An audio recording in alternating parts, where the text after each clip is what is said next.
Adelante. Bueno, buenas tardes a todos. Señor, te pedimos que nos bendigas, bendice a Juan Carlos y sus actividades, a Julio y sus actividades, a Alejandro y sus actividades, Mite y sus actividades, a todos los que después ven este video y sus actividades, a mí y mis actividades, que derrama todo tu amor y tu misericordia. Les pedimos a todos que se suscriban, que le den like, y si quieren participar, que se pongan en contacto y, bueno, serán siempre muy bienvenidos. Oración al Espíritu Santo. Oh Espíritu Santo, amor del Padre y del Hijo, inspírame siempre lo que debo pensar, lo que debo decir, cómo debo decirlo, lo que debo callar, cómo debo actuar, lo que debo hacer, para gloria de Dios, bien de las almas y de mi propia santificación. Espíritu Santo, dame agudeza para entender, capacidad para retener, método y facultad para aprender, sutileza para interpretar, gracia y eficacia para hablar. Dame acierto al empezar, dirección al progresar y perfección al acabar. Amén. Amén. Amén. Muy bien, gracias, Fernando. Gracias, Bueno, Fernando. Juan Carlos, cuando quieras, somos todos oídos.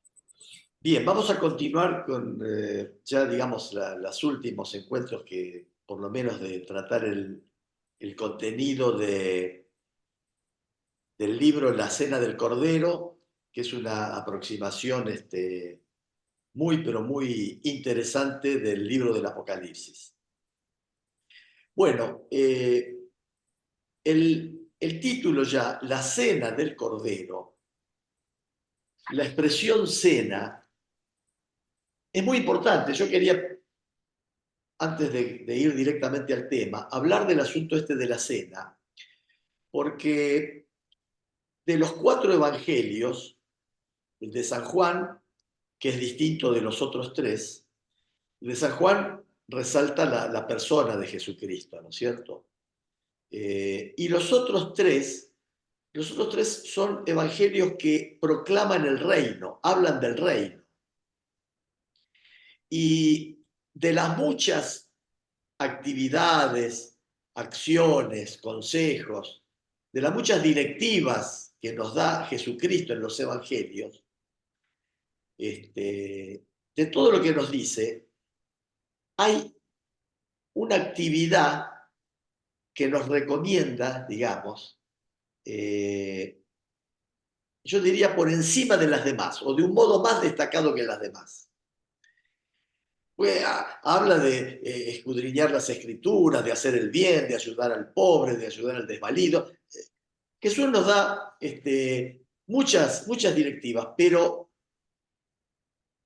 le va a dar un lugar importante al reino. Le va a decir que él viene a anunciar el reino. Y cuando nos quiere explicar cómo es el reino, nos va a decir que el reino generalmente es una comida, es una cena, es un banquete. Lo dice de muchas maneras. Lo dice, por ejemplo, en la boda esa en la que las vírgenes se quedan sin el aceite, y entonces se cierra la puerta y quedan fuera, ¿eh? Y él viene a ser el novio de la boda, ¿no? También nos va a decir de ese rey que invita, a la cena y no viene nadie, y entonces manda a sus sirvientes a buscar en los cruces de los caminos a todos. Todos están invitados a la comida. Es decir, cuando Jesús nos quiere presentar la actividad más importante que quiere que desarrollemos, es esa, la de la reunión en un banquete. Y tanta importancia le da que en el momento central de su vida, cuando ya está, digamos, iniciando, previo al inicio de la pasión, él va a celebrar la última cena, una cena. En esa cena va a instituir la Eucaristía y además va a decir, hagan esto en conmemoración mía. ¿Eh? Él quiere que se lo recuerde, se lo convoque, se lo haga partícipe a través de una cena.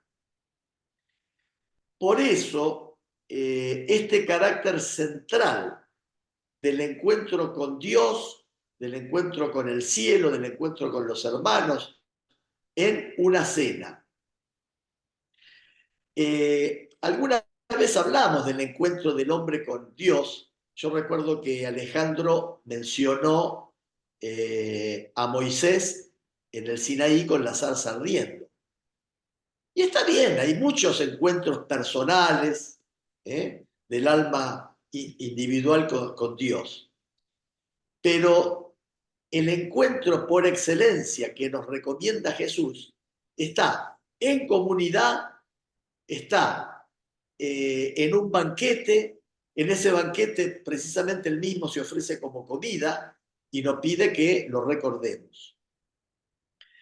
Y el Apocalipsis, precisamente, es toda una asamblea litúrgica en la cual está presente el Cordero. Y el Cordero es comida.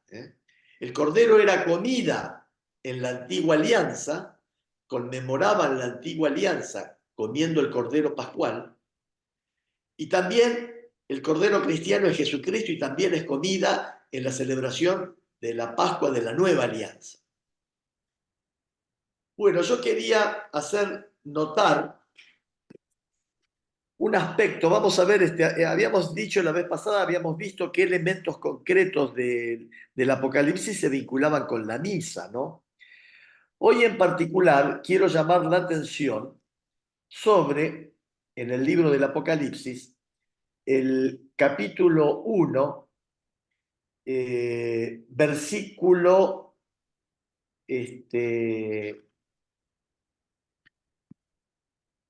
capítulo 1,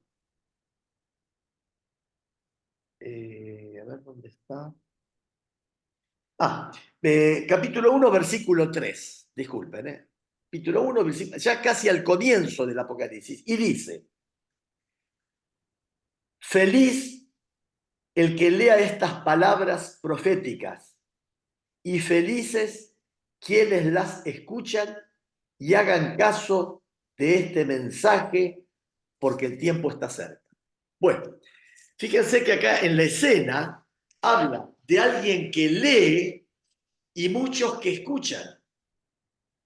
¿Y dónde pasa eso de alguien que lee estas palabras y los que escuchan y cumplen esas palabras? Bueno, en la asamblea litúrgica, en la misa. En la misa está el que lee y los que escuchan. Y acá dice, feliz el que lee, el que lea estas palabras proféticas, y felices quienes las escuchan. Perdón, Bueno, ¿versículo sí. cuánto? 3. 3, Sí. gracias, Capítulo 1, versículo 3. gracias. Bueno, entonces, ya en el comienzo mismo del Apocalipsis, nos plantea una escena típica de misa, de asamblea. Y luego va a tener la visión, Juan, y va a decir en el primer día de la semana, o sea, en un domingo. Él va a tener esa visión el día de la resurrección del Señor. También esto ocurrió en domingo. La visión de Juan en el Apocalipsis, cuando él ve el cielo. Bueno, vamos a continuar viendo algunos aspectos que vinculan el Apocalipsis y la misa, ¿no es cierto? Bueno, habíamos dicho, las misas se celebran en templos católicos que tienen imágenes, y siempre en los templos católicos la iconografía le da un lugar especial, un lugar prominente a la Virgen María. Lo mismo pasa con en el libro del Apocalipsis, cuando en el capítulo 12, vamos a ver,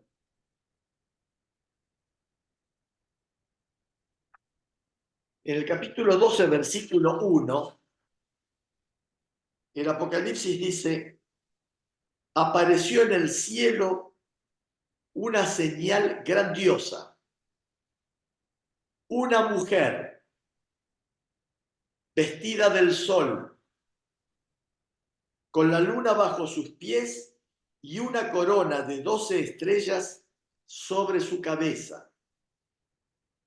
Está embarazada y grita de dolor porque le ha llegado la hora de dar a luz. Bueno, apareció también otra señal, etc. Bueno, si bien una de las interpretaciones de esta mujer que aparece en el libro del Apocalipsis se le identifica con la Virgen María porque está embarazada y va a tener un hijo varón que después va a reinar sobre las naciones, no es la única interpretación posible. Sabemos que los símbolos pueden tener variado significado. Otra lectura también podría ser que la mujer sea la iglesia. De todos modos, la iglesia como esposa de Cristo y digamos, Eva, esposa de Adán, habíamos dicho, surgida con una parte de su cuerpo, en un sueño, Dios le toma una costilla o una parte del cuerpo y con ella hace la mujer, y del mismo modo, Dios Padre en el sueño de la cruz, y dormido, digamos, Cristo, el centurión le clava la lanza de la cual brota agua y sangre, de la cual los primeros padres también dijeron, brotó la esposa, o sea, la iglesia, ¿no? En ese surgimiento. Bueno, entonces tenemos el tema de la Virgen. En el capítulo 19, versículo 9 del Apocalipsis, capítulo 19, versículo 9, está la cena nupcial del Cordero. Capítulo 19, 9. Yo lo voy a leer. No sé si lo quiere leer alguno, si lo tiene a mano. Si no, yo lo leo.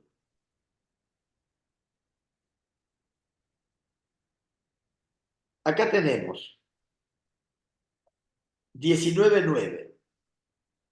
Después el ángel me dijo, escribe. Felices los que han sido invitados al banquete de bodas del Cordero. Y añadió, estas son palabras verdaderas de Dios. Bueno, fíjense que habla la felicidad asociada a un banquete, a una boda, y en ese banquete habla del Cordero, el Cordero como comida. El Cordero como comida. Bueno, muy bien. Entonces, se vuelve a remarcar a lo largo de toda la Biblia el tema, digamos, de la comida, ya en la celebración de la Pascua judía y en la celebración de la Pascua cristiana, siempre es a través de una reunión con comida, donde hay un cordero, y además es la recomendación por excelencia que nos pide Jesús que lo recordemos de esa manera. Hagan esto en memoria mía. No lo va a decir de ninguna otra de sus acciones. Él va a decir, vayan y bauticen, curen enfermos, pero en memoria mía lo aplica exclusivamente al banquete. Bueno.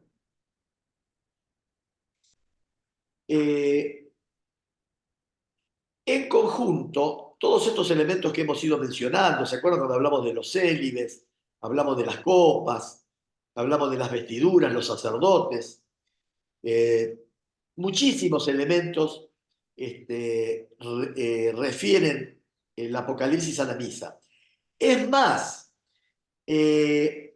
los instrumentos que se mencionan, que tocan los ángeles, por ejemplo las trompetas, Hoy no se usan en las misas, pero sí se usaban en las primeras asambleas de los primeros siglos. Bueno, entonces todos estos elementos constituyen mucho del Apocalipsis, todo lo que hemos ido mencionando, y de la mayor parte de la misa. Acá acaba de decir, otros elementos litúrgicos del Apocalipsis pueden pasar más fácilmente inadvertidos a los lectores de hoy. Por ejemplo, acá está el tema que yo les contaba. Poca gente sabe que las trompetas y las arpas eran los instrumentos oficiales de la música litúrgica de los tiempos de Juan, del siglo I, como lo son hoy los órganos en Occidente. Y a lo largo de la visión de Juan, los ángeles y Jesús bendicen usando fórmulas litúrgicas establecidas. Bendito el que, esto de bendito el que aparece en esas reuniones, igual que ahora. Si volvemos a leer el Apocalipsis de arriba abajo, nos daremos cuenta que todas las grandes intervenciones históricas de Dios, en el Apocalipsis, plagas, guerras, etc., siguen al pie de la letra acciones litúrgicas, himnos, toxologías, libaciones, incensación. Habíamos dicho que las doxologías son acciones de alabanza, ¿no? De adoración. Sin embargo, la misa no se encuentra únicamente en pequeños detalles seleccionados. No es un rompecabezas del que encontramos algunos pedacitos y entonces vemos que esos pedacitos coinciden con algunos pedacitos de la misa. No, no es eso. Se encuentra también en el gran esquema, el esquema general del planteo de la misa. Podemos ver, por ejemplo, que tanto el Apocalipsis como la misa se dividen netamente en dos mitades. Esto creo que lo habíamos dicho, pero bueno, la misa tiene dos grandes mitades que son la liturgia de la palabra y la liturgia de la Eucaristía. O sea, se nos dice que nosotros vamos a la misa para alimentarnos con la palabra de Dios y con el cuerpo y sangre de Cristo. Vamos de la mesa del altar, recibimos la palabra del Señor y su cuerpo y sangre. Los 11 primeros capítulos del Apocalipsis, que son la proclamación de las cartas a las 7 iglesias y a la apertura del libro, habíamos visto que en esos primeros capítulos están las cartas a las iglesias y está también, aparece el rollo que tiene los 7 sellos.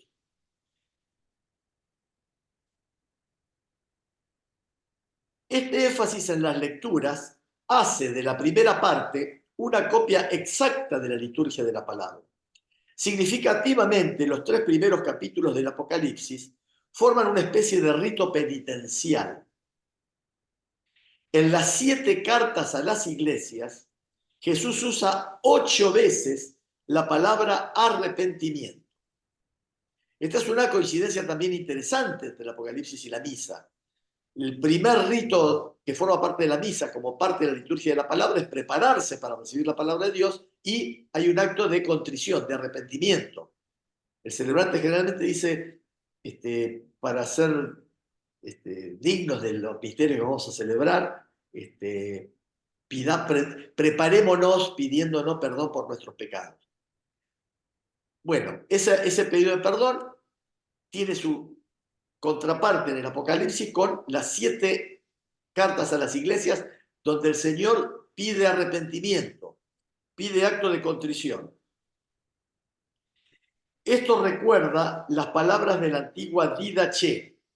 Alguna vez hablamos de la Didache. La Didache es un documento muy antiguo con liturgia de las primeras reuniones de cristianos. La Didache se encontró en el siglo XIX.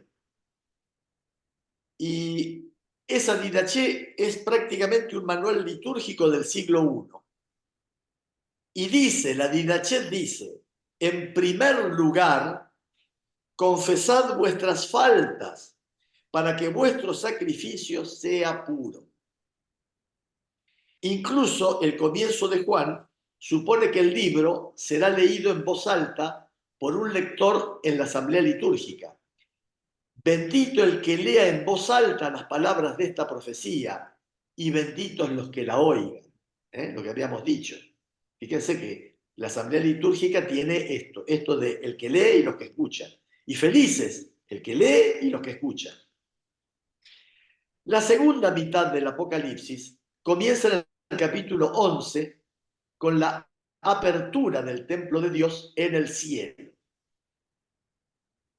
Y culmina con el derramamiento de los 7 cálices y la cena nupcial del Cordero.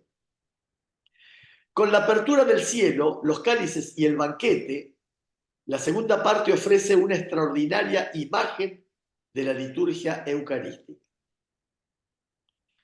En el Apocalipsis, San Juan describe escenas celestiales en términos gráficos, tomados de la tierra, y tenemos todo el derecho a preguntarnos ¿por qué? ¿Por qué describir el culto espiritual, que ciertamente no incluye arpas o incensarios, con unas imágenes sensoriales tan vívidas? ¿Por qué no usar signos matemáticos, como hicieron otros místicos antiguos, de forma que los lectores pudieran comprender la naturaleza ciertamente esotérica, trascendente e inmaterial del culto del cielo? Sospecho, dice el autor del libro, que Dios reveló el culto celestial en términos terrenos para que los humanos, que por primera vez estábamos invitados a participar del culto del cielo, pudiéramos saber cómo hacerlo. No pretendo decir que la Iglesia se siente a esperar que el Apocalipsis caiga del cielo para que los cristianos sepan cómo dar culto. No. Los apóstoles y sus sucesores habían celebrado la liturgia por lo menos desde Pentecostés. Pero el Apocalipsis tampoco es simplemente un eco de una liturgia ya establecida, una proyección en el cielo de lo que estaba sucediendo en la tierra. El Apocalipsis, y así lo dice la palabra, el sentido del significado de Apocalipsis, es un desvelamiento, es una revelación. Ese es el significado literal de la palabra griega Apocalipsis. El libro es una visión que refleja y revela una norma. Con la destrucción de Jerusalén, la Iglesia estaba dejando definitivamente atrás un hermoso templo, una ciudad santa y un venerable sacerdocio. No nos olvidemos que los apóstoles iban al templo a rezar, a dar gracias. La iglesia primitiva se congregaba en el templo de Jerusalén, en el templo judío. Ahí se congregaban, hasta que fueron echados. Pero pasaron varias décadas. De Pentecostés hasta que fueron echados, pasaron varias décadas. Y los cristianos se congregaban fundamentalmente en el templo. Y ahí iban a dar gracias. La iglesia estaba dejando definitivamente atrás un hermoso templo, una ciudad santa y un venerable sacerdocio. Pensemos que ese sacerdocio había dado culto a Dios durante 1000 años, haciendo sacrificios de corderos, una liturgia muy depurada, muy elevada, muy fina. Sí, los cristianos estaban abrazando una nueva alianza que en cierta manera concluía la antigua, pero que de alguna manera también la incluía. Nuestra nueva alianza clausura la vieja, pero también la incluye. ¿Qué debían llevar consigo del antiguo culto al nuevo? Mire qué pregunta interesante, porque Jesús iba con sus discípulos a celebrar las fiestas judías.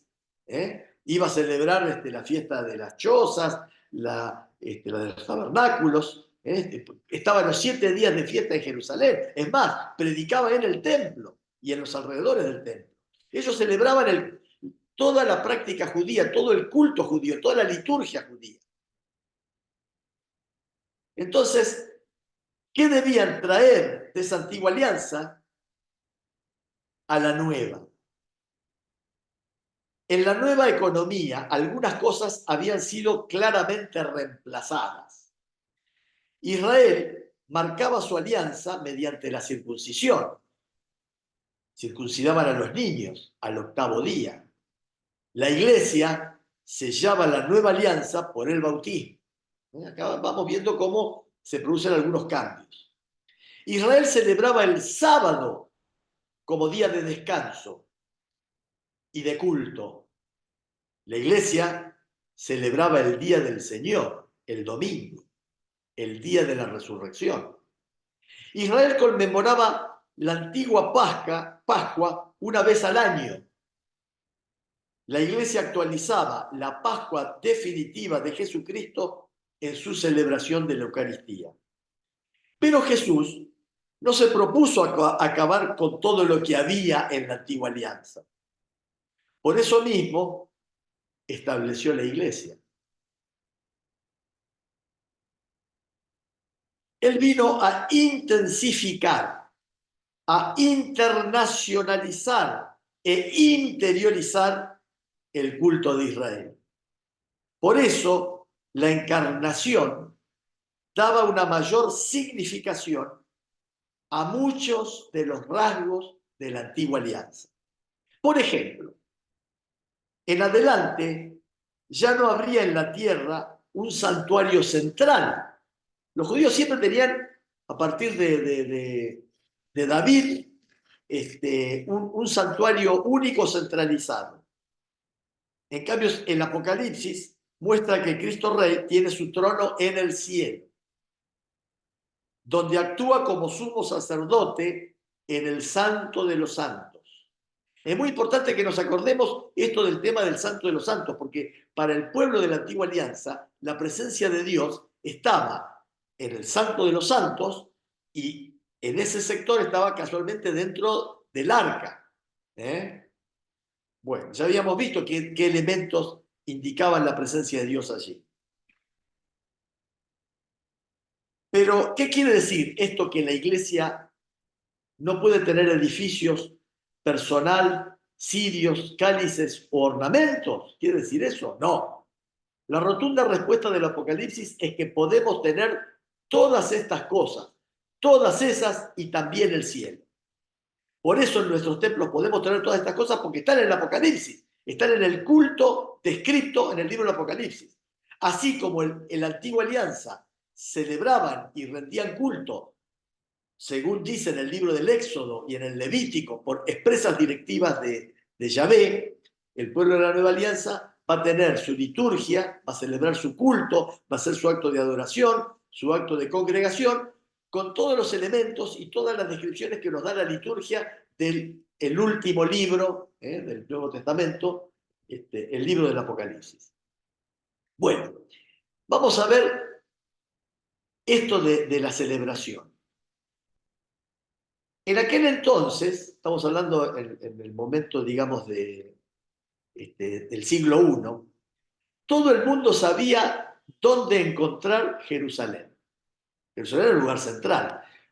Jerusalén no era una ciudad que tenía un templo, más bien era un templo que lo rodeaba elementos de ciudad, pero lo esencial era el templo, era el centro de culto, el centro político, estaba el centro comercial, todo pasaba por allí. Cuentan que los documentos entre privados, lo que hoy llamaríamos escrituras, se guardaban en el templo también, y el tesoro, y las cosas sagradas. Bueno, entonces, los judíos, ¿dónde podrían encontrar el cielo? Al parecer, no demasiado lejos de la antigua Jerusalén. La carta a los hebreos de Pablo dice: pero habéis venido al monte Sión, a la ciudad del Dios vivo, la Jerusalén celestial, y a miríadas de ángeles, a la reunión solemne y asamblea de los primogénitos inscritos en los cielos, y a Dios, juez de todos, y a los espíritus de los justos que han sido consumados. A Jesús, mediador de una nueva alianza, y a la sangre de la aspersión que habla mejor que la de Abel. Esto está en Hebreos 12, del 22 al 24. Bueno, esto de la sangre de la aspersión, a mí me trae la escena del encuentro de Moisés con Dios en el monte, donde le da las tablas de la ley, y él sacrifica un cordero, y con la sangre del cordero le rocía al pueblo. Esa sangre que de algún modo es como que sella la antigua alianza, con la aspersión de esa sangre. Del mismo modo, Jesucristo va a sellar la nueva alianza con la aspersión de su sangre. Así, esto lo hemos dicho una vez, pero es bueno que lo reiteremos. Así como la sangre del cordero y comer el cordero era el acto, digamos, litúrgico por excelencia de la conmemoración de esa antigua alianza por el pueblo judío, lo mismo nosotros, con también la comida del cordero, de nuestro cordero.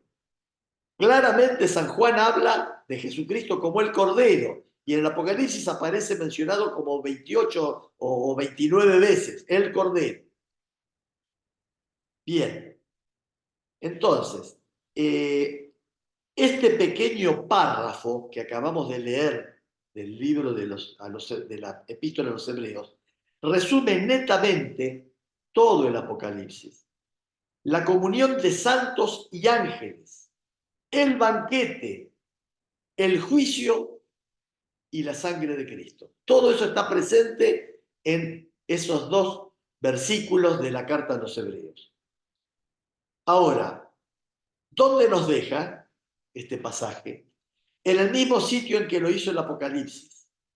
Porque a continuación de esto, en el Apocalipsis dice: entonces miré, y he aquí que sobre el monte Sión estaba de pie el Cordero, y con él 144.000 que tenían escrito en la frente el nombre de él y de su padre.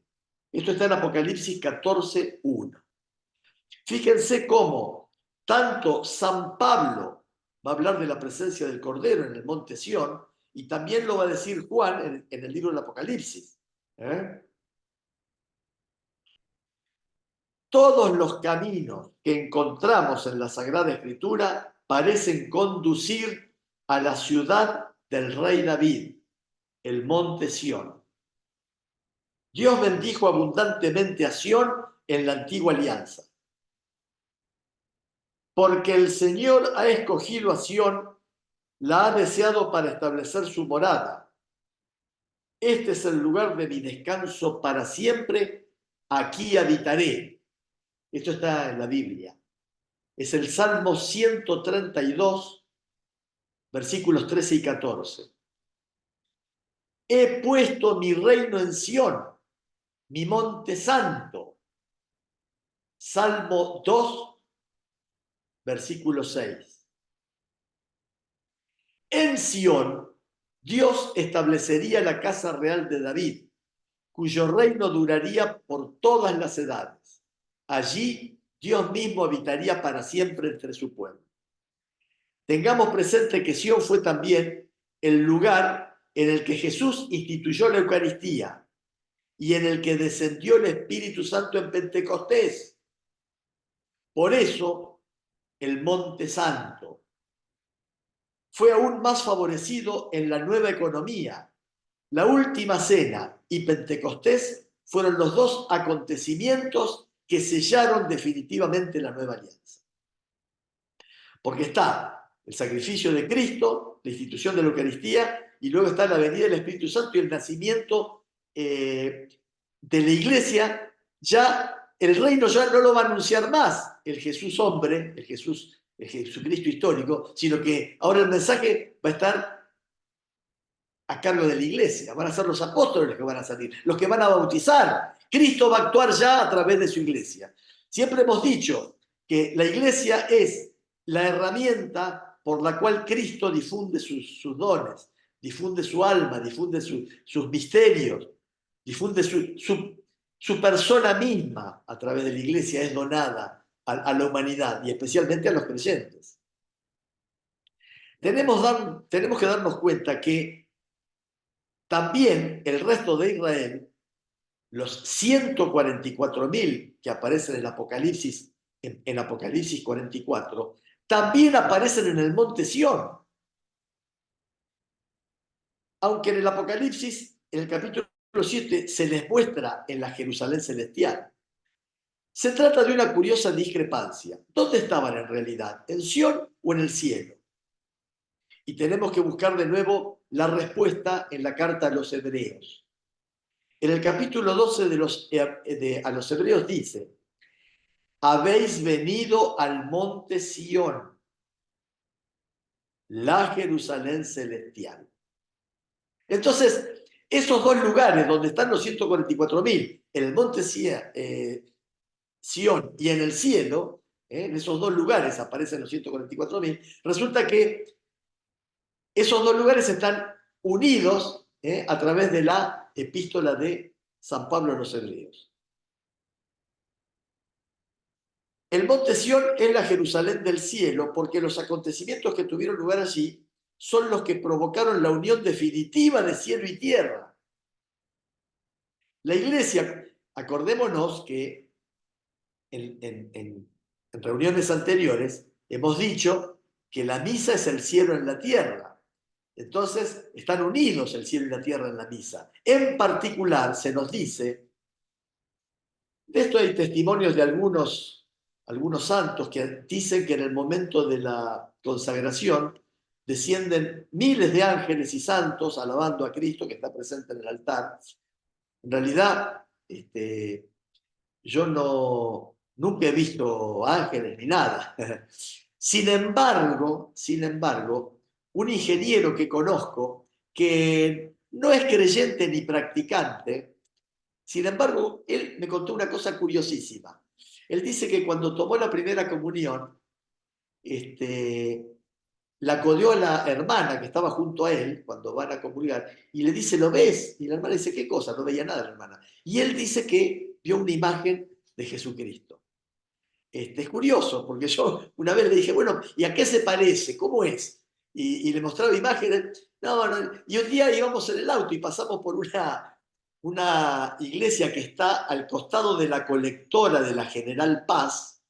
A él no le, digamos, había que insistirle para hablar sobre este tema, porque ni era practicante, ni creyente, ni nada, pero contó esa experiencia y me señaló y dice: hacia ese se parece. Y había un Jesucristo con una túnica blanca pintada en una capilla o iglesia que está de la colectora que viene de General Paz, viniendo hacia el río, antes de cruzar Avenida de los Constituyentes. Por ahí estaba ese lugar, esa que está ahí. Bueno, entonces, para los cristianos, la iglesia construida en el sitio de estos sucesos sobrevivió a la destrucción de Jerusalén, pero solo como un signo.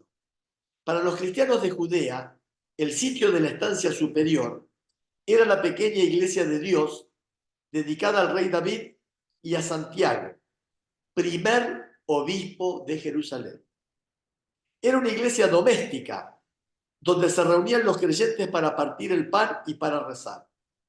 Más allá de eso, Sión se había convertido en el símbolo vivo de la nueva alianza. Y esa es la razón de que fuera incluida para siempre en el libro del Apocalipsis. Sión es un símbolo de nuestro punto de contacto entre la tierra y el cielo. Aquí en la tierra con el cielo. Hoy, aunque estemos a miles de kilómetros de aquella pequeña colina de Israel, estamos con Jesús en la estancia de arriba y estamos con Jesús en el cielo cada vez que vamos a misa. Cuando dice la estancia de arriba, se refiere a la habitación donde se celebró la última cena, que era en un primer piso. Esa casa, cuando es destruida Jerusalén, dicen que permaneció. Y como los cristianos fueron perseguidos y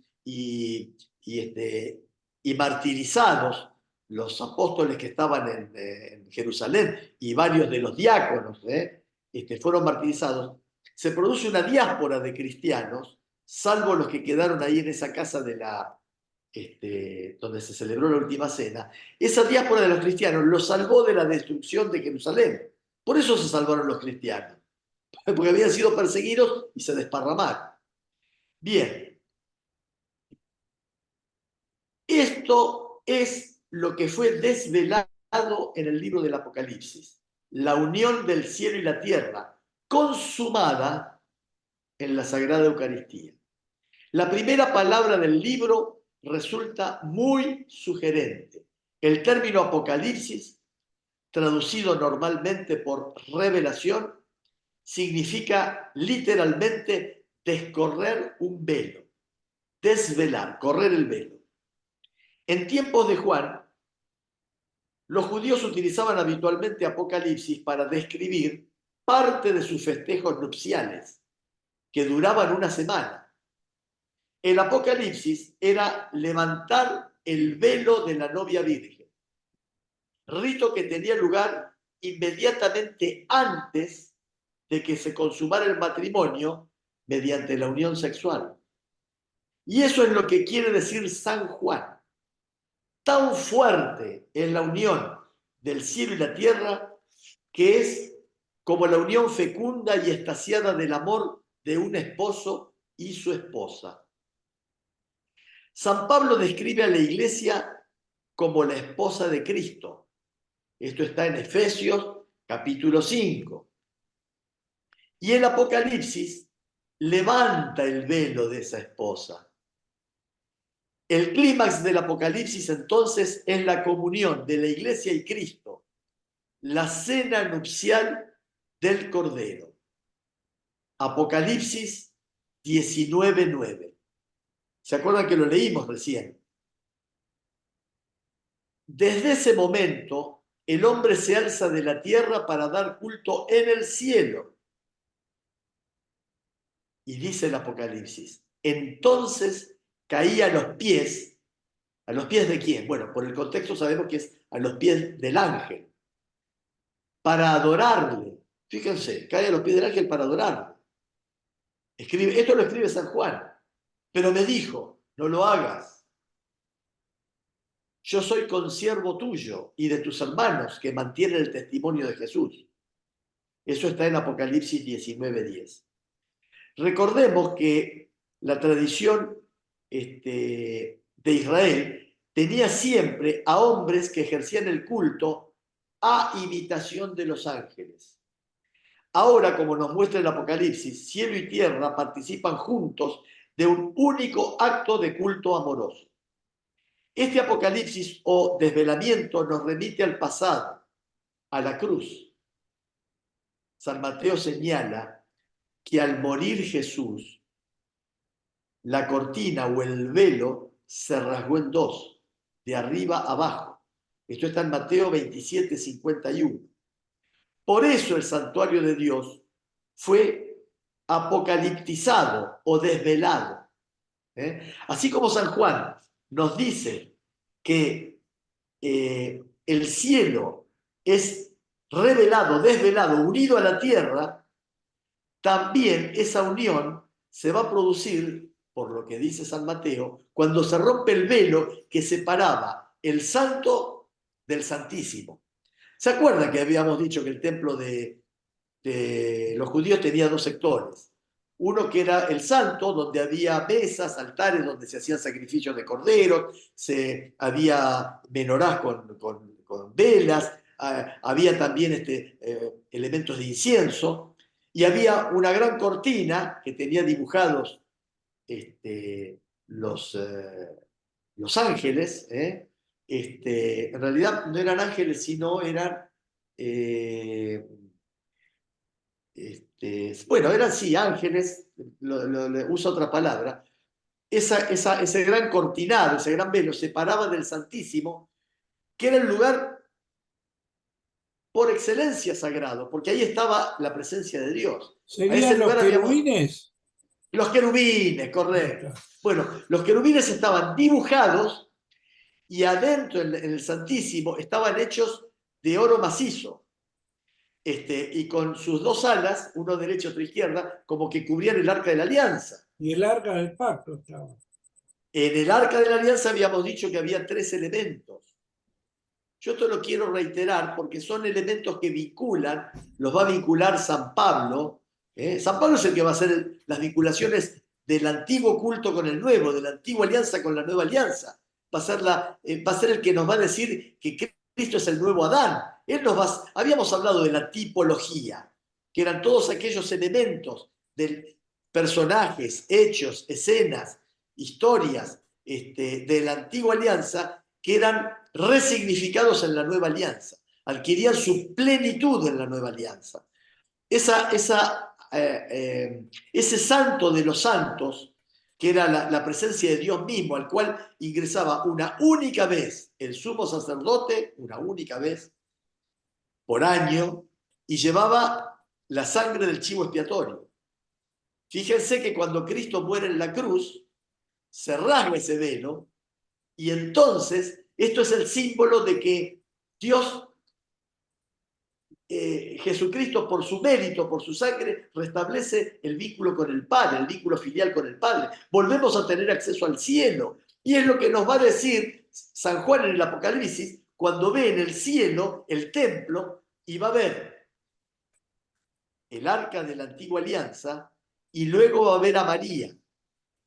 Va a aparecer esa mujer vestida de sol inmediatamente después. Y esta asociación siempre, ya desde los primeros padres de la iglesia, vieron que así como en el arca de la antigua alianza estaban esos 3 elementos, que eran el maná, la vara de Aarón y las tablas de la ley, las tablas de la ley, la palabra de Dios, la vara de Aarón, el símbolo del sacerdocio, y el maná, el alimento que Yahvé lo alimentó a su pueblo.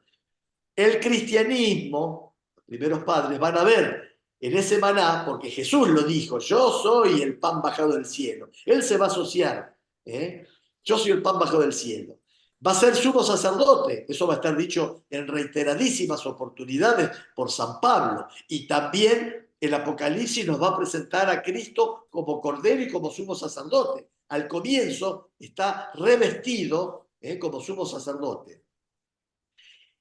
Entonces, el pan, el sacerdocio y la ley, esos 3 elementos van a estar presentes en la Virgen María, Madre de Dios, cuando concibe a Jesucristo. La Virgen María va a ser la nueva alianza.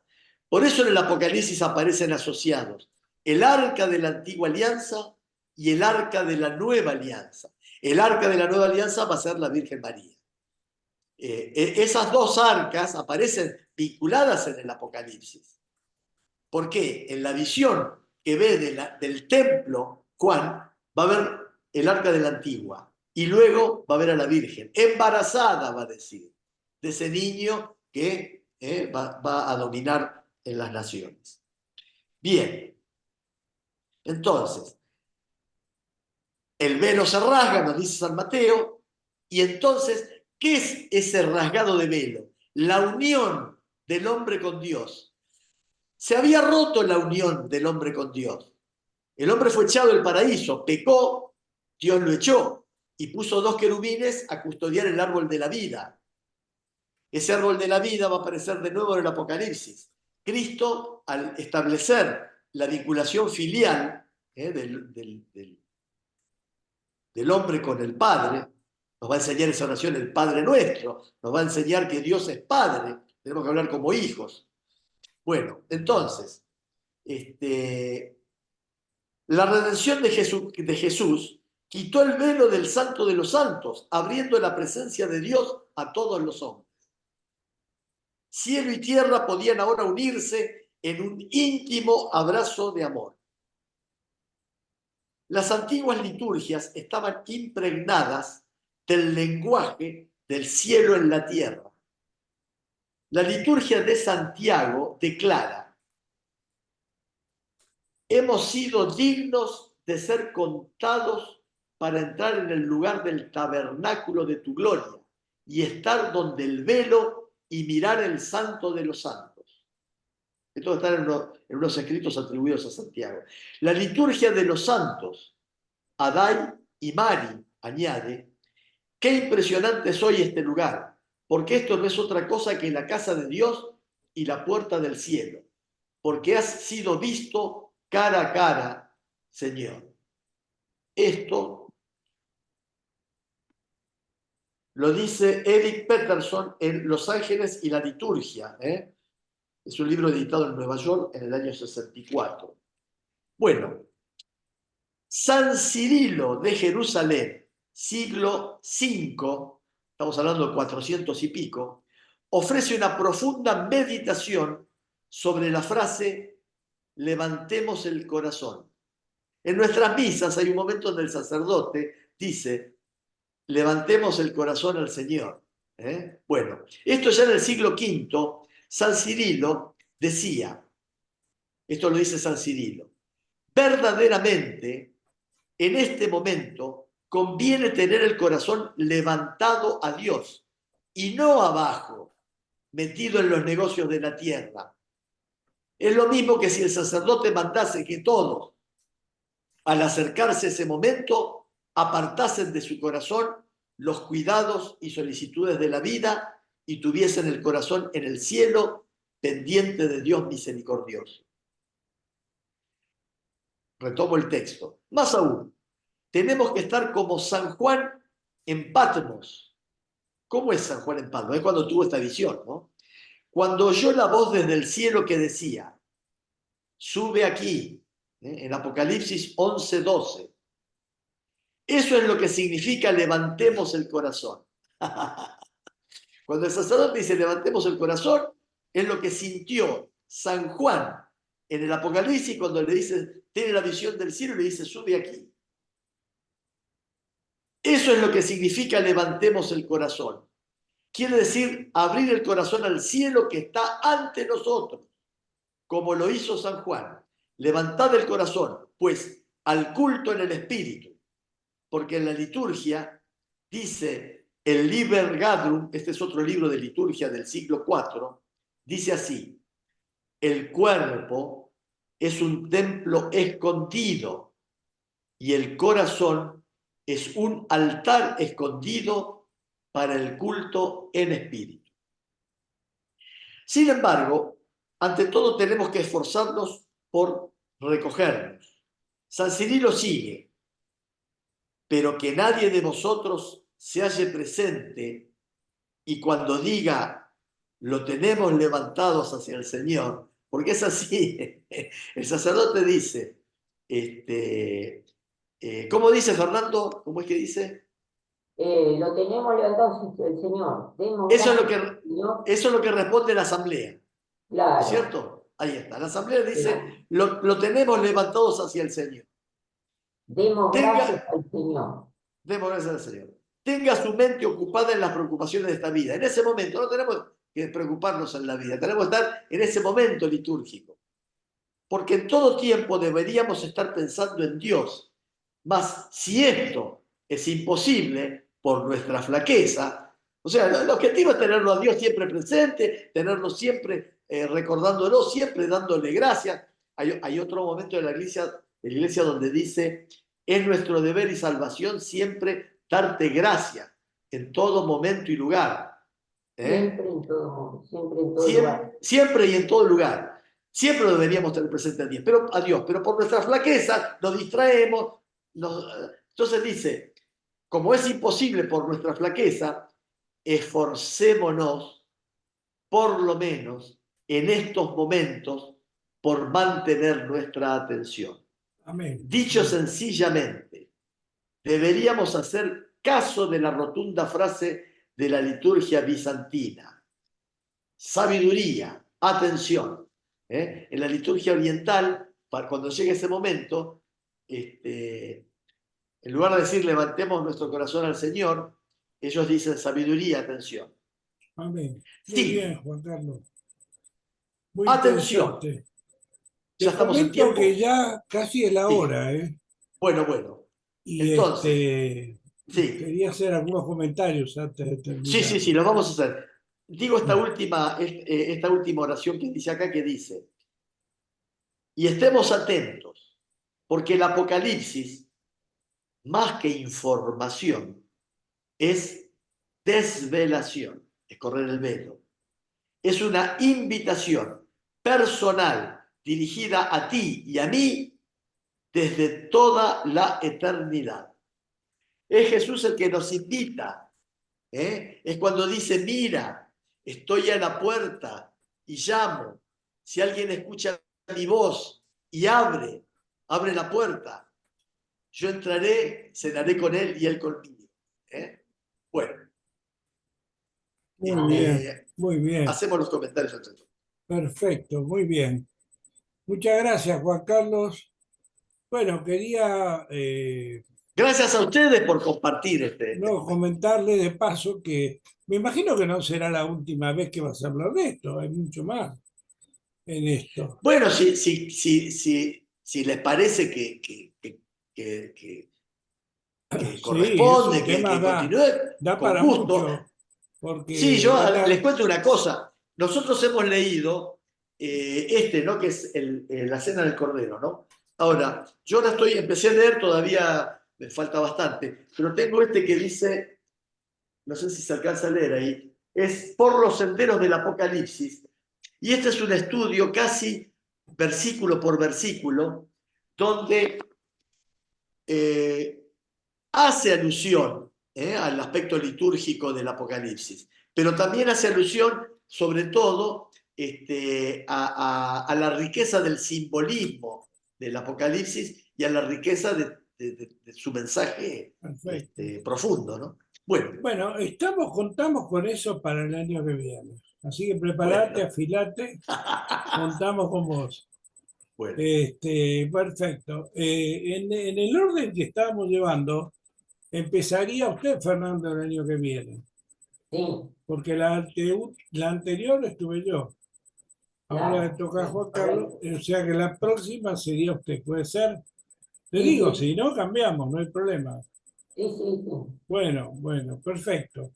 Entonces quedamos así. Para el 21 dijimos, ¿no? 21. Sí, 21 de 21 marzo.21 de marzo a las 18:30, como siempre, salvo que, bueno, Muy bien. haya algún cambio de última hora que me avisen, hacemos la reunión. Y desde ya quiero agradecerles a ustedes dos porque tuvieron paciencia de participar todo el año, de Gracias a estar. vos que nos convocás, nos reunís, organizás. Gracias a vos. También, cada uno hace lo que está a su alcance para servir al Señor y eso es lo que tratamos, darle gloria a Dios. Como decía yo la vez pasada, no solamente en reuniones, sino también en la acción diaria, ¿no? En nuestro contacto con el vecino, en nuestro contacto con la gente, en llevar el agua fresca del Evangelio, ¿no? En llevar la palabra viva, en tratar de vivir dentro de todas nuestras limitaciones y aún de nuestros pecados, porque somos humanos y caemos en el pecado, de llevar la gracia del Espíritu Santo para que nos forme, nos guíe e ilumine a otros. Así que les agradezco y también a todos los que escucharon esto. Hay gente interesada que incluso envía comentarios y se los agradecemos. Y como siempre digo, a los que quieran participar, con gusto los esperamos, que nos manden un teléfono, un mail, lo que quieran, nos ponemos en contacto. Realmente espero que el 2024 sea un año de paz, de armonía en la Argentina y en el mundo. Sigamos orando por la paz del mundo, ¿no? Por el cese de todas las guerras, de todos los enfrentamientos, tanto en Rusia con Ucrania y en Israel con Gaza.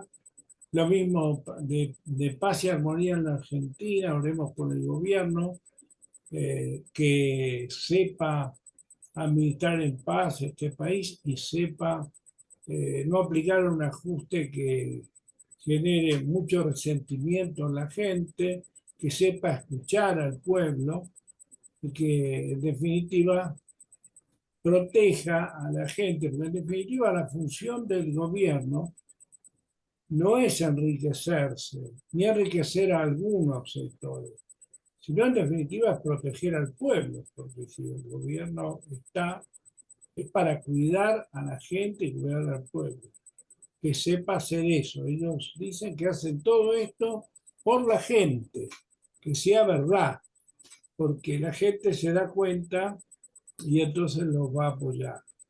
Bueno, gracias, realmente gracias por todo, que tengan a todos ustedes y los que nos escuchan, y la familia de ustedes también, estamos orando por los familiares, una feliz Navidad, un feliz Feliz año Navidad. nuevo, a pesar de que en este momento en la Argentina y en el mundo es un momento muy especial, ¿no? Realmente, lo digo sinceramente, yo nunca pensé que me iba a tocar vivir tantas guerras como hay ahora, por ejemplo, y tantos problemas como lamentablemente vemos en nuestro querido país. A pesar de ese momento muy especial, creemos que la soberanía de Jesús está por encima de todo, por encima aún de todas nuestras miserias, de todas nuestras debilidades y por encima aún de las apetencias y tal vez a veces desenfrenadas de los que nos gobiernan. La gracia de Dios está por encima de todo. Y recuerden siempre que hay un juicio. Así que realmente, como dicen en el gobierno, el que las hace las paga, también en la eternidad va a ocurrir eso. El que las hace en esta tierra, las va a pagar en la eternidad. Así que ojo con eso, cuando hagan cosas en la tierra, en la eternidad, van a ser juzgados. Y tal vez con más seguridad que en esta tierra van a ser juzgados. Y lamentablemente va a tener un efecto eterno eso, ¿no? Por eso que seamos conscientes de nuestros actos. Bueno, realmente gracias, fue un gusto, una alegría. Lo pasé muy, pero muy bien personalmente y además es una alegría poder transmitir el Evangelio. Humildemente es lo que queremos, que la gente conozca la palabra, conozca al Señor humildemente y tenga una experiencia personal con Cristo. Todo esto tiene que conducir a un encuentro de cada uno de nosotros con Jesús. Que renovemos ese encuentro ahora en estas fiestas. También la Navidad sirve para eso. Y como último comentario, yo lo que quería agregar a todo lo muy interesante que dijo Juan Carlos, que evidentemente el nuevo pacto de nuestra iglesia tiene algo fundamental y esencial sobre el cual tenemos que hacer mucho Hincapié. énfasis, es en la resurrección de Cristo. Eso para mí es el centro de toda la escena, sin el cual todo esto casi no tendría sentido. La resurrección de Cristo y su presencia eterna junto a Dios. Muy bien. Bueno, muchas gracias por todo. Muchas bendiciones, cariños a la familia. No sé si quieren agregar algo más, Fernando, Juan Carlos, los escuchamos con gusto. No, ya el tiempo me apremia. Bueno, yo les deseo a todos feliz Navidad, buen año 2024 para todos y muchas gracias. Y yo también, muy contento de participar cada jueves, cada viernes y que le sirva a quien después mira el video y sienta el amor de Dios, su amor, su misericordia y fe para todos. Buen año 2024. Amén. Chao. Amén. Y que Jesús vuelva a nacer en nuestros corazones. Amén, amén, amén. Amén. Fe, amor y obediencia. Chao, bendiciones. Bueno, Chao. chao. Feliz Navidad, feliz Navidad. Felices Chao, chao. fiestas. Gracias.